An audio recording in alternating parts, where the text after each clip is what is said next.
Welcome on back, homies. That one's great. It's just so loud when you come in. Like, it's just like, okay, so peek behind the curtain. You're like, hey, man, ready to do this? Hell yeah, hell yeah. What? My God. Well, I mean, yeah, it's look, you have to be able to, after the calm down, there needs to be a pick up, right? As to people have to know It's true. that we're about to enter into a brawl, a death match of I should stop doing this of some more Valorant action right here on the Valorant Rival Series. We're the Showdown for Kivo Esports. I'm Ravish. That's Marcus. We got some more games for you. Yay. Yeah, and honestly, this is a banging series right now. I mean, coming into this one, TMU up against Radiant House. We expected TMU Blue to really run away with things, and Radiant House are looking really good. I mean, Cheng, the obvious person who kind of comes to mind first. But at the same time, I think that Nyx was doing an excellent job playing that Raze as well, to be able to find a lot of value, find a lot of space. And, TMU Blue, even though Lotus was their map pick, and in general, they tend to favor Lotus, it was really slipping away from them at the end of this one. So, moving into Haven, this is Radiant House's pick. TMU's stats on that one a little bit more shaky. I'm curious to see how this one's going to play out. Yeah, and as to how often they've even played the map too in the past a little bit, right? Like, it should be interesting. Yeah. From what I understand, in terms of the actual play style, I'm not sure. Like, Haven Lotus can play similarly, but with all the options that Lotus has to fake, and it's very kind of fake heavy with the doors, right? Like, I imagine with Haven, they'll probably looking to just kind of bash it into one side over and over again, as they did on attack with Lotus and on C. It might be just that once again on Haven for TMU specifically. Yeah, I mean, it's going to come down to their compositions and how they want to play things. We know that TMU Blue a little bit more of an aggressive team. Yeah. A little bit more faster. I think that this was one of the foils of their defense on Lotus because they were trying to be so aggressive, and it wasn't until they kind of, they put the leash on, roped you back in, let's settle our defense a little bit more. That's when we saw them be able to win more rounds. But on the other side, Radiant House is completely the opposite. They're a lot more patient. They like taking their time, being a lot more meticulous, which, it depends on which side you go and which agents you pick. And Haven allows for both of those play styles really to thrive. And in my opinion, it allows for the biggest variety of gameplay in all of the maps of Valorant. Yes, exactly. And like you're saying, Haven has been the most flexible map for quite some time within just the game in general. So I would be curious to see as to what does end up going on once you do get into the map in just a couple of minutes, right? For now, though, we'll be waiting for that as TMU is going to be starting off with the defense this time. We have mentioned to be definitely more of an attacking favorite team. So the first half, though, could be definitely a toss-up in terms of how they do manage to play and how they manage to hold them off. Because on Lotus, Marcus, right, on some of those rounds on defense, they seemed disjointed, to say. Just a little bit disjointed, but I feel like you could make that argument for both of the teams. For sure. Because we saw these awkward moments where you expect something to go one way and then you just walk out and it's like, oh no, I missed my shot. And then your entire team gets gunned down. It is really tough to see. But once again, I think that Radiant House using Cheng kind of as the spearhead for the team, it's got its benefits and its doubts. If you're TMU Blue, based on how that map went, we have to just really capitalize on shutting Cheng down, shut the rest of the team down, make sure Cheng can't even play the game, and well, that's when we're going to thrive. If you look at the first half of Lotus, that was very true, and especially going to a map like Haven, where a lot of those long sight lines still exist. In my opinion, Haven is like Lotus, but more longer sight lines, not as much cover, personally speaking. That's really going to enable Cheng to play on those long angles with that sniper rifle. And if you're TMU Blue, there should be a coaching staff. There should be a little bit more cohesion because you are in the CVAL League, but you understand that Cheng is going to be your guy to take out first. Yeah, it should be definitely much more also post-plan heavy as well too, right? Yeah. Considering if we're talking about the difference between the two maps, right? Lotus played out very just scrap heavy, right? They kind of just walked in 4 to 5 stack every single time. Haven might be similar, but at least teams can plan their exits to be able to get out and be able move through as they wish and play more so often util and off of one another too, which is something that we praised TMU for about, right? Where they were constantly playing on their trades. Radiant House had their moments and options, but it's more so heroics of them taking 3 to 4 at a time Yeah. to be able to make sure that TMU didn't have any options. I will see that continues to be the case once we get into the game. So a minute or so, as players are getting ready for another. Marcus, I wanted to ask, do you like my sweater? I like it a lot. Your sweater is fantastic. I like how there's a little bit of like, Yeah, like that's not a design, by the way. fine. This actually exists on here. Yeah, But it does look like you got a little bit of coffee on here. You can't see it on the camera right now. Did I actually? Yeah, it looks like it, man. I'm sorry to break it to you. No. Oh, gotta throw that one in the washing No, machine. gotta Cold water, wash low it. tumble. That's the key. No, I like this sweater. Oh man, it's okay. Yeah, it is. It is, and at the same time too, like it is really awesome that we're able to broadcast this in the same room right now because Kivo Esports for the end of the year, they're putting together this tournament. The players are just in the other room, like just down there. We walked by the setup earlier, and this is honestly really cool because it's been a while since we've been able to work in an environment where you can also interact with the players. Yeah, man, exactly. Like local lands like these in Toronto, I find are really fun to be around. Like the environment's usually really cool, right? Everybody kind of just coming through, hanging out, trying to play at a land to like earn some money and just chill for a bit and like play some good Valorant. Especially too considering this isn't too far from me either too, and like this place is still being like built up and like exposed to like pushed. Right, so it's like there's a lot of potential here too. It's like, and especially with them growing like a local esports scene here in Toronto with Valorant Masters coming up. Oh yeah. In just a couple of months, man. So I think that's gonna be the clutch too for this place to be up and running. I'm very, very excited for it. Yeah, 100%. I mean, we already know that T-Val, like that community, the Toronto Valorant community is so strong. And so being able to see a lot of these players just kind of come in person and, sit down and actually be able to throw together a LAN like this is pretty awesome if you ask me. I agree wholeheartedly, my friend, because and open for more of these, right? Where although this is number 12 of the Rival Series, the first one we've been able to see in person, right? And also made them done by many different other people as well too. So big shout out to all of them for pulling through, because they've been doing these for weeks now on end. As I'm getting word that players are finally ready, right? We're all good to go as well too. So we should be heading into the Agent Select in like a minute. So I appreciate it for hanging out. Timer now. Oh, never mind. We have a little bit of a forward screen here, so we know that the Agent Selects are going to be on the way. And look at that. They are going to be live. Let's take a look at what people are going to be locking in here. Neon was the favorite in recent time, simply just because of how broken Neon was, but not the case anymore. Interesting pick. Huns now is going to be onto the Chamber. Given these Cypher nerfs, we're still seeing quite a bit of Cypher coming in. I have to admit, I am a little surprised. Yeah, he was on the KJ last one. I would expect him to do the same. So Chamber here again wanted to play much more frag heavy on Haven, which I can respect to probably pay more for free comfort. Right? Otherwise, though, the Clove as well to a new one instead of the Omen. And I expect to see more of this. With the Omen nerfs, right, you can't set up as many one-ways, which was his massive strength, especially holding on sites on Haven all by himself. So, Clove, I'm not surprised by. And again, on the other end for Radiant House for Fool, the Astra is another option that we saw already once again from their end. So, I would be unsurprised to see it again. Otherwise, though, I think that's pretty set standard, right? Playing the Breach and Cypher for info, and of course, Sova on both these ends for post plans. Makes sense. I'm a little surprised that we're not seeing an Omen come into play. Okay, all right. Don't talk down to my emo boy. Look, bro. Look. Ever since the one ways got nerfed, people I find people like overreact to certain nerfs more often than not until they see it but being put into practice once again. Yeah. So I think it's bound to happen realistically.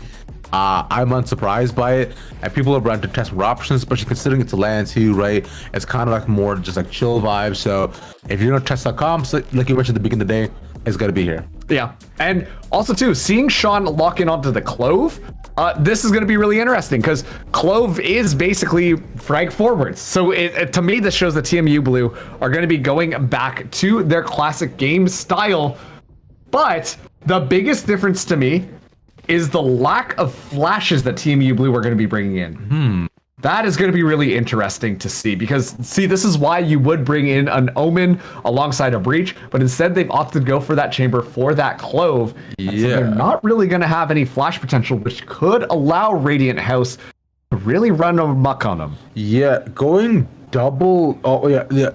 Double Senti is an interesting strat in 2024 for TMU on Haven. So a single initiator. I mean, I understand it is a solo, right? Where you just need the info agent. So that makes sense. But from there, though, the looks of poke around C with just one there, looking to anchor the site. A pretty like standard hold from TMU in terms of 3-1-1, right? And I imagine we'll see this consistently throughout the next couple of rounds. Nice and slow right now from Radiant House. A little bit of footsteps made and should give TMU Blue a little bit of an idea on what is happening. 3 agents currently onto the site. Fives has that shock dart ready to go. Nose has the insight. Oh, that's nice. A lot of damage. Yeah. Managed to tag all 3 of them there too, but has to play his own life too. Is hit towards the back. Like Infinity gets the reload off to Fives, managed to get 2 and shopping off of him. And stop them in their tracks. One by one. Radiant House. They get pelted at the entrance, stopped in the choke. And now inside of the smoke here too. How do they can recover the spike? Just get shot. Headhunter not really finding the head, but we'll do that 50 damage, more than enough. And well, the hero of that round, Fives, specifically the electricity. It didn't necessarily find a kill, but withered down their HP to solo on so many members. I think 4 of them got hit by 2 of those shock darts, and as a result of that, that classic can just farm pure value. So excellent starter here. Fives already going for the Phantom. That is confidence if I've seen it. But of course, Radiant House, Sheriff Demons. Of note, actually, Cheng is not playing any agent that you would expect necessarily to lead the charge. You can make the argument for Chamber, but is actually on the Sentinel Cypher. And so we won't be seeing Cheng really get as activated this game, in my opinion, as Hans starts us off with a pick. Yeah, and I think Hans is starting to get active though, for sure, from the previous game. From here, managed to get 1 right away is nice, but considering it was just a lurker, I'm able to get much more off of that too, as forcing to round the B sites, right? They're all so very, very low, but so they want to try to find the way in. And this is very classic Radiant House fashion. Play things so slow. Get that intel before you decide to move in. More than enough time here. Every camera got quite a bit of info. And yeah, Radiant House going for the cheeky play. They're moving in now, and Infinity spots first. Them finally finding their way in after meandering out. Just wide peeking through, has to reload past that. Luckily, Fives there for the recovery. But I'm getting 2 eco picks is nice. All living one. That's Ning. Alone on it. Yeah, just wallbang. Wow. Fives is really come alive this round. It's not bad. Last time on Lotus, we saw Fives. Last time on Lotus, we saw Fives walk out and just completely get decimated. Never really had those pop-off moments, but now is just in the right place at the right time. Radiant House trying to engage, given the fact that they did have a little bit of weaker weaponry that time. It was still a little discombobulated from them. They weren't necessarily pushing it together. A little bit uneven, a little bit uncoordinated, going for the unconventional strategy of going through window. And they just kind of got rolled over. This time they will have Bulldogs. 1 Guardian in the hands of Ning. But still, TMU Blue with the weapon advantage. Actually, no. They don't have the weapon advantage. They do have that Phantom carried over. Infinity is going to be spotted out. Goes away, but look at this, Sean. Able to just completely scope it out. Finds 2. Looking for the next, but Dope is able to find that wallbang. Infinity still alive in the midst of all of this. Shock Dart might just do it. Fives, never mind. We'll just do it with a rifle instead. Cheng so scared to walk forwards. The peak comes through, and yeah, just like that, TMU Blue, they shut the door on Radiant House before they're even able to take a step in onto that A site. A 3-0 start from TMU Blue, a positive change, and on defense nonetheless as well too, on a map they don't play too often, and especially considering when we saw that as well, Marcus, right? It's for Radiant House, they're looking to find somewhat of a pick to be able to just like clear open pass as we go into A, but it's been twice now where they've been stopped at chokes and going into heavy stacks of TMU where they fight it out. And from there, it's a smooth sailing for them throughout the entire round. And now, see Radiant House scrambling just a little bit, but at the same time, this is very reminiscent of how things went last round. Huns simply will not be stopped. We've seen Huns and 5 really just turn up in this map, and that was not who we were expecting to see at the top of the leaderboard here. Radiant House still having difficulties finding any footing on this map. And again, the Outlaws getting so much value because they're probably not going to buy him a shield, right? Just a one body shot will take now. It's basically an op at this point. And Huns doing his thing, being able to get that and more consistently shot in. Yep. You're saying that's an op, brother. But with 2 shots this time, you can continue to pelt down. Surely third one doesn't peak, right? Surely no. Yeah, they managed to stop it with the concuss, but yeah, it's tough. A lot of utility being utilized just to flush Huns out and doesn't really get much value at all. No. Pushes him back just for a second here, but still Saigon Hero in an excellent position. Has been doing a great job of holding things down. Finds a little bit of a timing. The axe shot gets utilized, but Sean finds one. 30 seconds left. Flash up on the with the back to the side. The Saigon Hero match fun one, but we are really going in.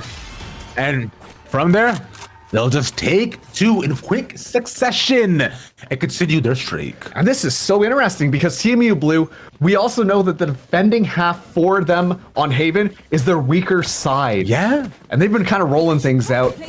Radiant House, though, this is the round that they're going to have rifles coming into this one. We have to see a little bit more respect being played to that chamber. Huns has been getting away with murder and not even being questioned in the autopsy reports. And now, this time we do see Huns with that operator going to be playing out of window as Radiant House gets set up to push down onto this A site. Finally, good utility coming in. This is what we wanted to see. We have to see a little bit more follow-up, but they're so cautious, so timid to be able to move up, and Five can simply not be stopped. Finds a wall bang onto Ning. Yeah, it was just pelting through the smoke as well, even after being concussed. And getting one off of that is ridiculous, too, considering they were DC spread apart. Oh, here, Jackson, clearly, Check wins it. Sean, no.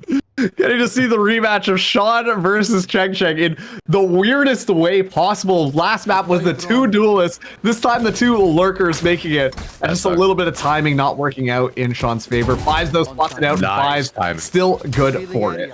Yeah, Fives barely clutching that cancel the drone right away as soon as he noticed that was going to be somebody pushing in.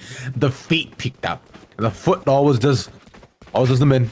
From there though, forward to rotate over and to see if seeing this likely coming with the dart not pinging away. That even shot out too. It's really already on site. Sees one, moves in, dashes the corner. Now with this, and the updraft but shot instead before. Yes, she can. Now this 3v3. Radiant House need this round. And the artillery stabilizer, but then whipping across the board on the side of TMU. And whiff after whiff. Well, just cause the blip on the score. And quite frankly, I think that's just Radiant House using their utility excellently. Yeah. You know, we know that it's going to be a little bit more difficult if we just take the raw gunfight, especially because Cheng is not the spearhead that we were really expecting in this composition for Radiant House.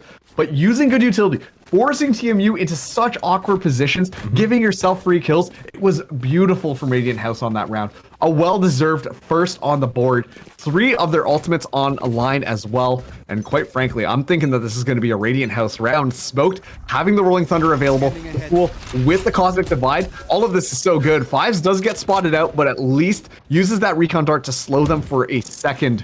While reinforcements get called over from TMU Blue, the information is given up.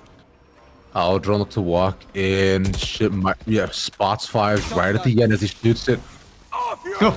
Delay here, but there's the ult. There comes it. Rolling Thunder, Billy catches Fives right to move the corner. We want to come in. Hans to get the first. But let's go down. They're not able to make the fully way out of the site just yet. I control in their favor, like you're saying, with all the ults being invested one by one. Even the Astral Divide to cut off the window up top. So now they have to jump through and they want to move in. And look to get the site back. What else below? The dash it by himself, hard to get back. The rest to come in. Not there yet. Might be able to do it. Shot at 3-peak past the wall with the fool up top. And they managed to push him down. Jesus Christ. Ultimates ultimately used by Radiant House. That was so good. Oh man, good stuff coming in from Radiant House. We saw 3 of them get utilized on that last round, but this also speaks to the TMU Blue composition. The fault that I saw, no flashes available. They're just standing on the other side of the smoke, so no one wants to push in. The only person we see go in is Infinity, just dashes onto site, immediately wings clipped off of the jet. Nothing available to be used for them to re-enter. They're so reliant on being able to find those first picks that if it doesn't go their way, that's where Radiant House will be able to get the jump on them. And now, Radiant House starting to make their way up C. Retakes are going to be a massive question for TMU Blue once he's at his side comes right now. It's just holding off sight, and hold they cannot right now. Stagger Hero gives that up. Sean gets the first somehow, some way. So them still be good on the first look conversions, if anything. But now from here, again, they have to beg the question: how do you get into the site? Pass is pure gunfights, right? Like not going down just yet. They're watching the flank. They managed to find one. Takes it with both. That was crazy. Illegal, even as they were watching him walk in. Still 3v3 somehow. TMU Blue is sent around Wacky Infinity. Found the time to get one more, playing off of fives. As they go around neutral one after the next, he's crouched down against him. They're both playing the same game. Not to the 2v1, Nix. They're diffusing. Perfect. Him. Oh my god. A little bit of a blunder there onto Chang, able to walk away with a couple of kills that probably should not have happened. Caught in the reload as well. The judge misses its first shot, and then, well, thankfully they're able to damage control pretty quickly. Heroics coming in from Infinity that round. I think that Infinity made sure that that was going to be winnable. Finds that first pick, and then just an excellent 2-stack onto the site. Utility being utilized perfectly from TMU Blue in that 2v1 scenario, but they shouldn't have to fight that hard to get down to it. Meanwhile, Radiant House, I'm still really liking their engagements onto the site. I think that they're just taking a bit too much time to get themselves set up on that post plant. If they can tighten that up a little bit, TMU Blue are going to be under a lot of pressure. Tour de force utilized, watching down C long. This is the correct way, but look at this. It's going to be the flashes that might make the difference. Almost a collat there. Okay, Hun's almost done. Is done. Yeah, gets out, and it gets quite far back here too. So leaving Stagger Hero alone on the site, so not aware as to them being more people around there too. Won't expect the chamber. The angle looks like goes down. They're also catching both of them too, but expects it. Like recoverable. But Holmes comes back in one by one. Holmes takes a triple, leaving just the chamber on the lurk. Spike is abandoned on C. Chang, what are you gonna do here, brother? I mean, this is possible for Chang. We have seen Chang do unbelievable stuff, but the information gets given up at this point. Taking a look at the economy, it might just be a save. Yeah. Chang not done yet, actually. Think they can take it, but Vice has been on fire. Is able to find that final kill, and honestly, that round is simply just because Radiant House didn't do their due diligence to clear out the back of the site. Yeah, especially with Hans dodging the fault line too, expecting them to be on a different angle and easily up top. So now from there, for TMU Blue, things look up. But I mean, if my bets are good, which they usually are, I'm thinking A4 Happer. That's me. Oh, okay, that's what you're putting your money on. Yes, sir. that's my betting horse. Didn't realize you were a Valorant bettor. Well, hey, Riot is allowing betting companies to come in again, so might as well, man. You're not wrong there. You're not wrong there. Something we gotta fix esports. But this time around, we're seeing that push up come in onto the C site yet again. Excellent job just clearing out that site for utility, but okay, excellent fault line. Saigon is under pressure here. Yeah. Lens is completely flashed off, and this breach is getting value. They got the flash though. Hunter to get another with the op now there being an option, but taken out with the classic nonetheless. It's like they're almost losing that again. Almost getting a 3 with the classic would have been illegal. But that's alive. Right click through this. Leaves them in a 2v2, an insane round to be able to take almost with the weaponry being desolate and decrepit. Radiant House pulling off miracles. Oh boy, yeah, TMU Blue coming forwards, and I have to say, Sean, I think the mid-range rifling is unbelievable. Yeah.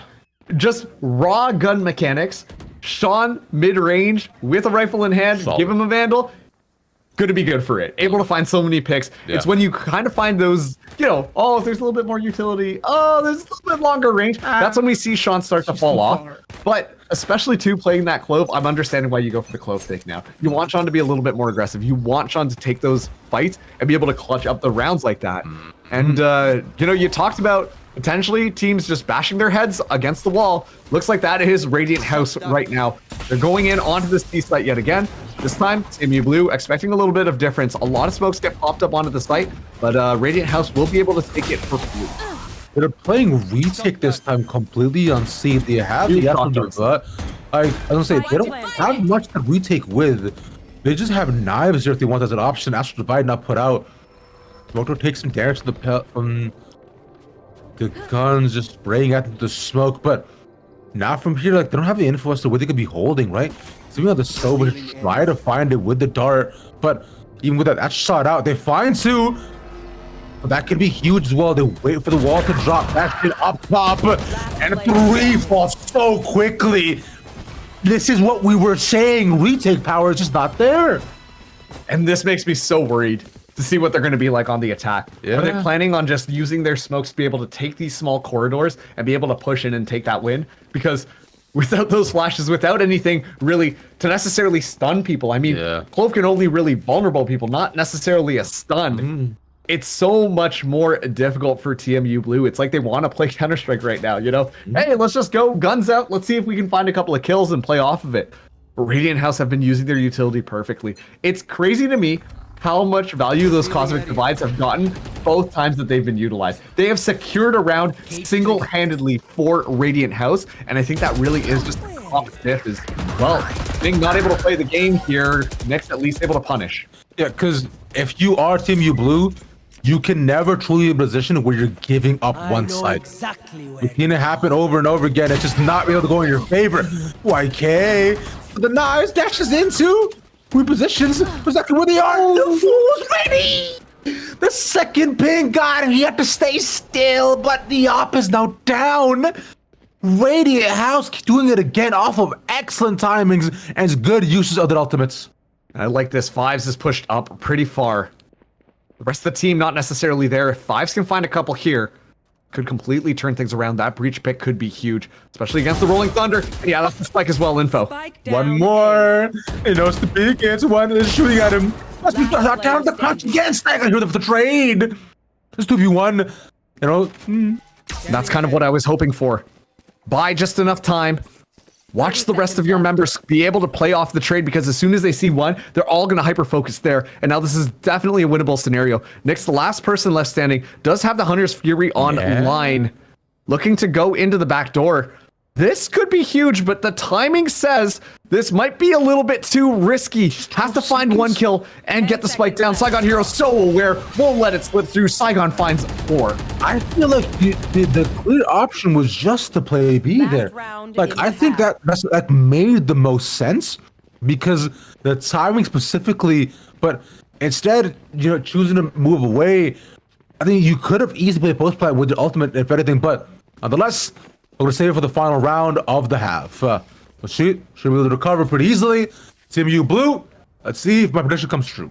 All right, well, this is going to be the round to see whether or not your predictions come true. My mortgage is on this. Yeah, oh boy. Hey, you should put that crystal ball away, buddy. Yeah. We do see that it is a bit of a light buy coming in from Radiant House. Sheriff in the hands of Nyx, and the Fool only having a Vector. I would have expected them to give the Fool better weaponry, given how much stats the Fool has been kind of pulling on this last round. 2 away as well from getting Cosmic Divide, and we talked about how impactful that is against this TMU defense. Rolling Thunder also available for Radiant House too. That's been a game changer for the Red Blue. The side Not again. on the second 2. Take it away. Okay, for Saigon Hero. The spike now dropped. Ridiculous play. And round ends just like that. There's 2 left, Marcus. They can't do anything. Yeah, and one of them only has gun in hand. Saigon Hero for the ace. Just has to chase down Nyx, and the rest of the team are going to be ready for it. Ace. Doesn't give it to him. Takes 2 of his own. Okay. And that'll be it. At 9-3, I've lost my house, my mortgage. I can't have anything anymore, man. Wow, that's crazy. I just won a mortgage and a house. Yippee for you. Hey, man, are you looking to rent anytime soon? Or? You know what, for you, buddy? You can live there for free. I appreciate it, bro. In this economy, I got you, fam. Yay. Oh, man. Okay, 9-3 into this half. TMU Blue. Saigon Hero really being the hero for TMU Blue. able to find 4 kills so early on in the round. And once again, we were watching Smoked completely just walk in multiple times and get taken down. Last time by 5s, that last round by Saigon Hero. And now we swap sides, 9-3. Radiant House, they've showed us amazing things when they've swapped sides on Lotus. They got to show us the exact same thing if they want to stay alive in this series. Once again, because it is single a limb, whichever team loses this is out of the tournament completely. Facing elimination, you imagine the pressure has to be mounting for Radiant House a bit. Most definitely it should be TMU Blue, though, after a shaky start. Now, once again, the second half, let's see what they can show to us. Right. They're doing a good job so far, and a lot of like players from the previous tournament stepping up one by one. We talked about Hun, we talked about Sean, right? Both games in a row, they've shown such fantastic looks, but this is the half we were worried for. Right after Radiant House, though, let's take it. Okay, yeah, this is what I was thinking. I'm like, hey, if you're TMU Blue, you should spread yourselves out, though. Make them take the bait, flush out their utility, because that's what's going to slow you down. Yeah, and right now, and they matched by that. They actually weigh in, right? Smoke also not gone too. Radar wide open, Ning pinged, one taken. Nice flick, but only one by the end of it. Unfortunately, no collapse to be had. Lay them in a 4v1. All right, Astra, 3.5 for us. Full. He's done cool things before. He's been nice with it. With the ghost, though, I don't know. This is why you need to know that paranoia would go huge right now, but yeah. Fool still gonna be able to try and take this one, able to find 1 kill, but TMU Blue 5s through the smoke actually are good for it, finding themselves now on double digits. 12-6. That's what any prediction. But yeah, it's what house do you have to put on that? Yours. Dang, wait a second. I'm taking it back, man. But nonetheless, from there, right? It's TMU Blue right now, the savior once again. And last half, it was Radiant House to take a actually pretty convincing save round for themselves. But sorry, in the previous map, I should say. But as right now, for TMU, I would just to see how they play out their attacks, right? Without any flashes, they have been able to just find ways to move into sites that with the gamble stack being put out from Radiant House to be, they can reposition pretty easily to slow down the entry. Chang now waiting in the corner, not smoked out. A spike looks to go down quite soon. The Behave coming onto Ling. After wait for the spike goes in. They find one. That is one for YK. And he starts off the round, and the rest of them flooding in one after the next. It's just 3v3. Smoke some more. YK to clean up. But is Brody surviving on that, just leaving Cheng? And Cheng does have a sheriff. We've seen how this one plays out before. Could go either way, but actually looks like Cheng is just going to go for the reposition, die to the spike, take the money, and go forwards. I'm going to be looking forwards to this next round as well. Radiant House, if they want to have a little bit more success, they have to be just a little bit better about using their utility. Not necessarily here on the, like, to slow them down or anything. I think they purely have to play for that post-plant positioning because their utility works out so much better for them. When they want to just push into the other squad, they got the information, they flash out, they've got the breach stun to make that possible. I think Radiant House have to look at playing that retake if they want to be successful. Just allow TMU Blue to walk in because, once again, TMU Blue are just kind of flying in. Let them fly in. All they've got are smokes to really cover. Exactly.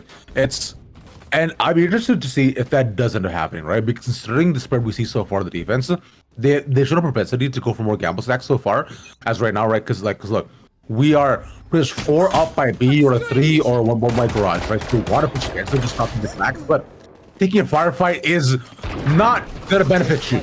We've seen this pretty consistently. Like Han's even getting his own, and it's just one by one, they're all falling.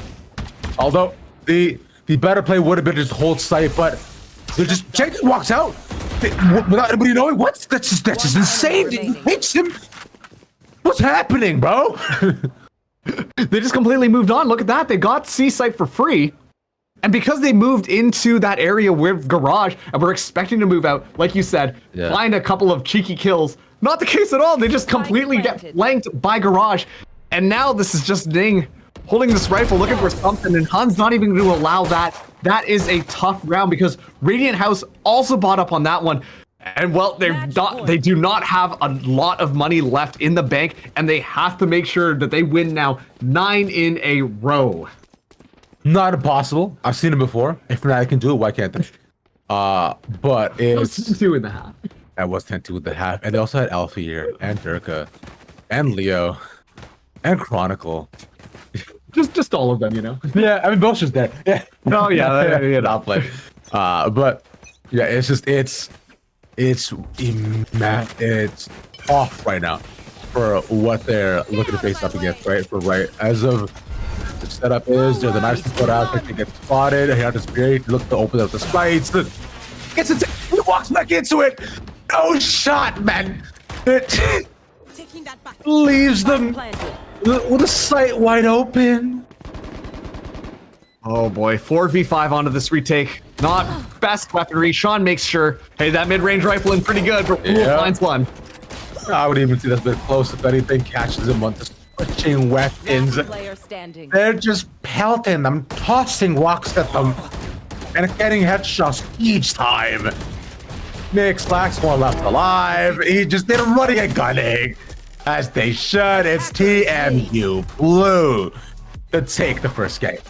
So how's it feel like losing my house as well? 13-3. TMU Blue completely flipping the script on their usual Haven play. Yeah. Fantastic stuff coming out there. And of course, Saigon Hero and Fives, the two people who absolutely shined on that one. And I gotta say, it really just felt like they were in the right position at the right time. Just playing such rattier angles, just not getting cleared out as well. Radiant House have the utility, which is the hardest part about all of this, because they had the utility to clear out so many of those angles, but they just simply were not doing that. And well, you know, the rats are gonna rat. They're gonna find so much value. You would think without a Flasher's Haven, things would have gotten or been much closer, but hey, it turns out when you can shoot their gun, they die. Simple game, folks. Welcome to Valorant. Thank you for watching the first series. We have one which is coming up next for our second semifinals. Now stick around for that. We'll be back in 15, so don't go too far. We'll see you back in a bit.